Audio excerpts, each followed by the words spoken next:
Baik, Bismillahirrahmanirrahim. Assalamualaikum warahmatullahi wabarakatuh. Pada contoh yang ketiga ini, kita akan melakukan pemodelan matematis untuk proses mixing.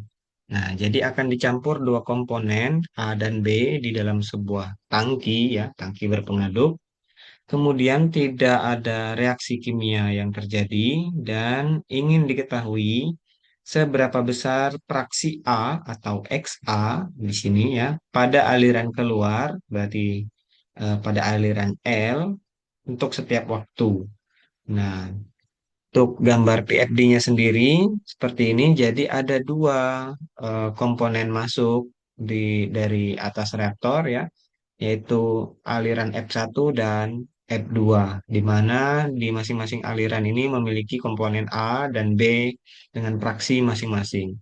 Di F1 memiliki fraksi XA1 dan XB1, sedangkan di F2 memiliki fraksi XA2 dan XB2, serta hanya satu terdapat aliran keluar, yaitu aliran keluar L, dengan memiliki fraksi komponen A dan B, yaitu XA dan XB.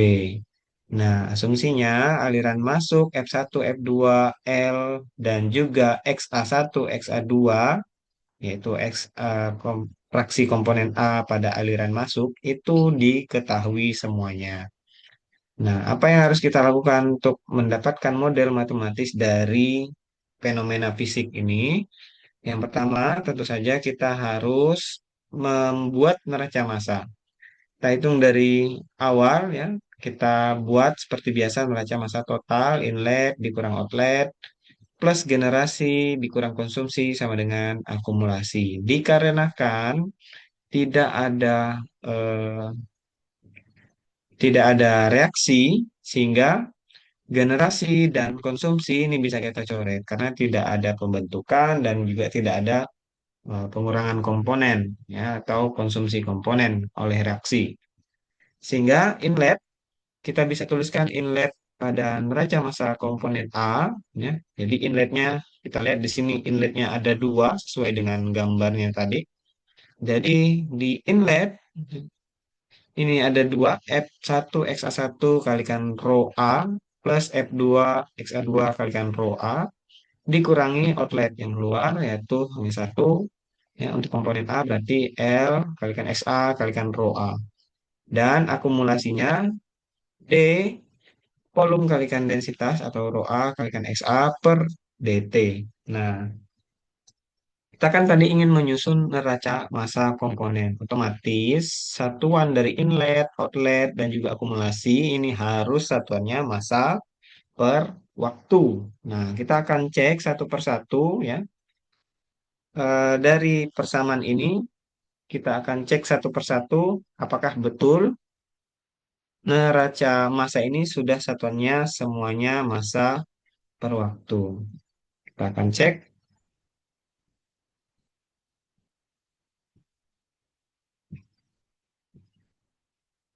Oke. Jadi F ini adalah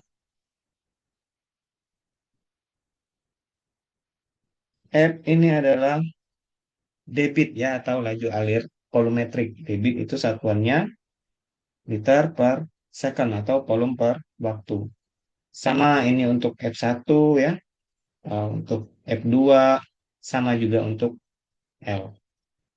Satuannya liter per second. Kemudian X, baik itu XA1, XA2, XA, ini tidak ada satuannya karena ini adalah fraksi mol ya, fraksi massa.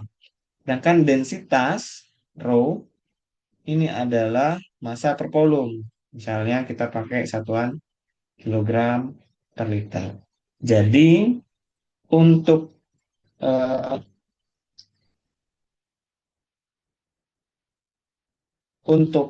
inlet yang pertama, inlet yang ke satu, kita bisa pindahkan ini terlebih dahulu.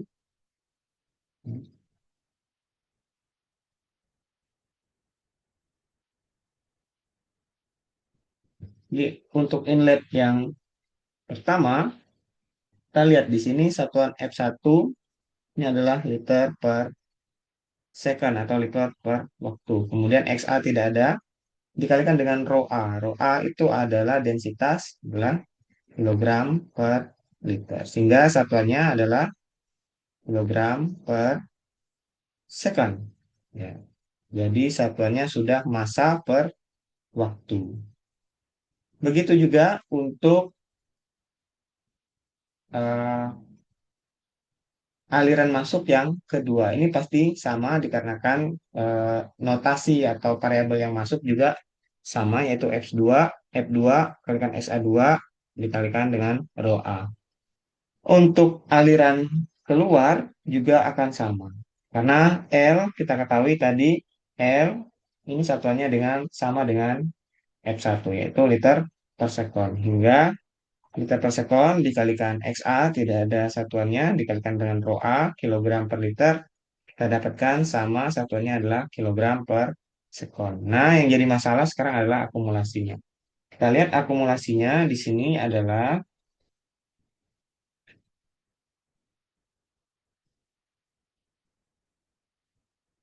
akumulasinya ini terdiri dari banyak. Nah, tapi kita ketahui bahwa akumulasinya ini sendiri harus memiliki satuan yang atasnya adalah satuan massa dan yang bawahnya harus satuan waktu. Mungkin yang bawah atau penyebut DT ini sudah tidak masalah karena sudah satuan waktu. Yang jadi masalah, kita harus cek apakah V dikalikan dengan rho A atau dikalikan dengan densitas, dikalikan dengan X, ini satuannya sama dengan massa per waktu. Nah, volume, kita tahu satuan volume adalah liter, kemudian rho ini adalah kilogram per liter, ya.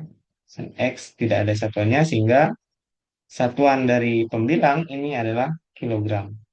Sehingga satuannya sudah cocok, yaitu satuan massa. Sehingga satuan dari apa ruas kanan D volume kalikan rho A kalikan XA per DT itu satuannya adalah massa per waktu. Jadi satuannya sudah oke semua massa per waktu. Sehingga kita bisa lanjutkan neraca massa komponen A-nya. F1 kalikan SA1 kalikan dengan rho A plus F2 SA2 kalikan rho A minus LXA kalikan rho A. Volume dan densitas A pada ruas kanan ini bisa kita keluarkan dari diferensiasi karena volume dan densitas ini tidak berubah. Nah, yang berubah hanya fraksi A. Jadi hanya fraksi A yang eh, didiferensiasikan. Nah, ruas kiri dan ruas kanan kita bagi dengan volume dan densitas A atau rho A, sehingga di ruas kanan menjadi F1 SA1 plus F2 SA2 min L XA per V sama dengan DXA per DT. Nah, jika sudah sampai sini, kita bisa melakukan proses diferensiasi numerik ya, menggunakan ODE di MATLAB, atau kita bisa lanjutkan secara analitis, kita selesaikan secara analitis. Wah, seperti DT kita pindahkan ke ruas kiri, jadi dikalikan dengan integral DT sama dengan integral XA sampai XA0 atau XA0 sampai SA dari seper karena pembilang yang di ruas kiri kita pindahkan ke ruas kanan dibagi dengan F1 SA1 plus F2 SA2 min LXA diferensiasi diintegralkan terhadap XA. Nah, sehingga kita dapatkan kalau kita ingin mencari hubungan antara waktu dan XA, V-nya ini harus kita pindahkan ke kanan, ya, atau kedua ruas dikalikan dengan V, ya, sehingga menjadi DT sama dengan V integral dari ini dXA. Kita tahu bahwa integral 0 hingga T dari DT itu adalah T minus 0, sehingga kita dapatkan T minus 0 adalah T, dan integral dari XA0 ke XA dari seper F1 SA1 plus F2 SA2 min LSA adalah minus dari ln LSA min F1 SA1 min F2 SA2 per L dengan batas SA dan XA0. Dan kita masukkan batasnya sehingga kita bisa mencari hubungan antara XA sepanjang waktu menggunakan persamaan ini. Jadi T sama dengan V dikalikan minus ln L XA min XA0 min F1 SA1 min F2 SA2 per L. Sehingga dengan memasukkan nilai volume L, X1, SA1, F2, SA2, kita bisa mencari nilai XA sepanjang waktu. Nah, atau dengan menggunakan MATLAB, kita cukup masukkan persamaan dxa dt ini menggunakan ODE 23. Ya, baik itu saja untuk penjelasan pemodelan matematis dari proses mixing. Saya harap bisa berguna. Saya kiri. Assalamualaikum warahmatullahi wabarakatuh.